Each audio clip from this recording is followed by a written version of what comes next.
Aux États-Unis, vous avez ce qu'on appelle une perpétuité réelle parce qu'ils sont condamnés à vie, ils ne peuvent pas sortir de prison.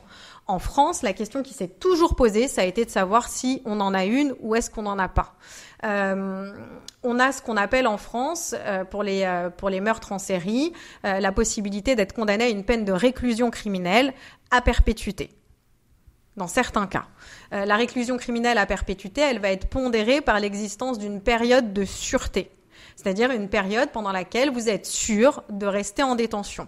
Mais cette période, elle peut être réduite, ou on appelle ça un relèvement de période de sûreté, dans certains cas. Et là, si on se colle à la criminalité en série, et plus particulièrement au meurtre en série, et à ceux commis par une personne qui aurait été du même acabit que Jeffrey Dahmer, là, on va s'intéresser à d'autres articles du Code pénal et du Code de procédure pénale pour savoir quelle peine aurait pu être prononcée dans un cas similaire. Mais il faut aussi savoir qu'en droit, on a ce qu'on appelle un droit à l'espoir. D'accord ? C'est ce qui a été mis en place.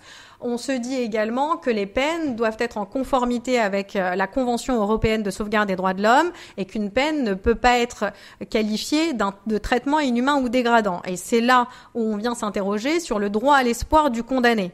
Donc en France, ce que moi je dis et ce que, à mon avis, les textes également, ce qui transparaît des textes, c'est qu'on n'a pas de perpétuité réelle, pas de prison à vie, parce qu'on aura toujours une possibilité, le condamné aura une possibilité d'obtenir un aménagement, en tout cas une réduction de sa peine et une possibilité de voir une sortie de détention après qu'il ait exécuté au moins 30 ans, qu'il ait effectué au moins 30 ans en détention pour voir son cas réexaminé, pour qu'il ait une possibilité de sortie.